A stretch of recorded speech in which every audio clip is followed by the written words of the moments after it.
मित्रों, आज के इस वीडियो की जो जानकारी है, तो आपको अपने पुराने 1-2 वीडियो के हिसाब से दे रहे हैं और उसमें जो जानकारी हमने बताई थी, तो उसका काफ़ी हद तक जो रिजल्ट मिलता है, तो उसके हिसाब से जो एक अपना तजुर्बा होता है, वो आपको बताते हैं। देखिए, कई लोग जैसे पुत्र संतान के लिए कंसीव करते हैं, गर्भधारण होने के बाद उनके मन में कुछ सोच होती है कि गर्भ का क्या भाग बनेगा। किसी भी माँ के शुक्ल पक्ष के पहले कुछ दिन यानी 10 से 12 दिन सबसे प्रभावशाली दिन माने गए हैं और उसमें भी अगर देखें तो जैसे रविवार, बुधवार, गुरुवार, ये कुछ सप्ताह के जो दिन हैं ये भी सबसे उत्तम प्रभावशाली होते हैं।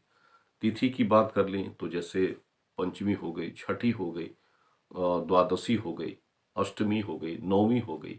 ये तिथियां भी सबसे उत्तम मानी गई हैं कंसीव के लिए, पुत्र संयोग के लिए।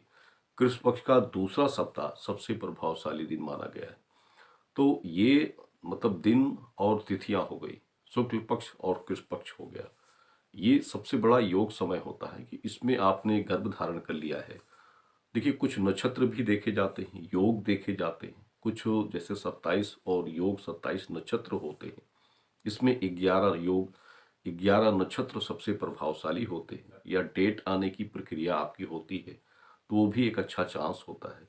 क्योंकि रिलेशन में शुभ मुहूर्त और योग समय क्या था, उसके हिसाब से संतान का योग बनता है। आपने जिस समय ट्राई किया, जिस समय गर्भ धारण हुआ, और इसमें से सबसे बड़ी होती है कि जो आपकी डेट आने की प्रक्रियाएं होती हैं, यानी पीरियड डेट का आना सबसे प्रभावशाली होता है।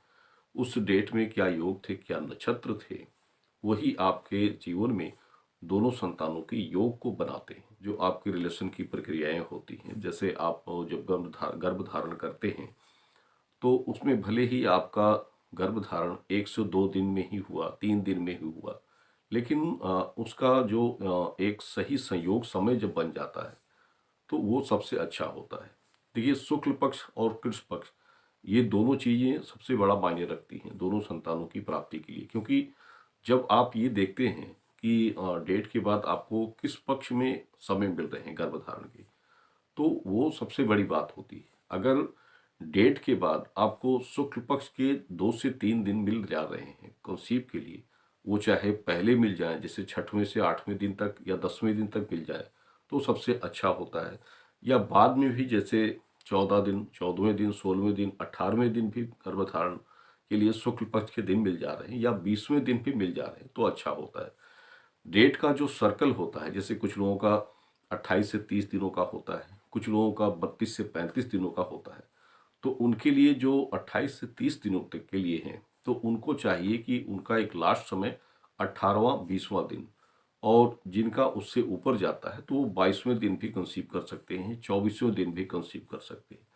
उसके बाद जब आप कंसीव करेंगे तो उससे गर्भ स्थिर होने की संभावना जो है ना के बराबर होती है। जिस दिन आपका ओवुलेशन का समय बनता है और उस ओवुलेशन के दिन में आपने कंसीव कर लिया, तो सबसे अच्छा एक कहें तो 101% चांस बनता है कि उसमें आप पुत्र संतान के सुख को प्राप्त करते हैं। तो ये कुछ विशेष जानकारी थी, हालांकि समझने वाली बात होती है, थोड़ा सा मतलब इसको सोचना पड़ता है, तो आप समझ सकते हैं।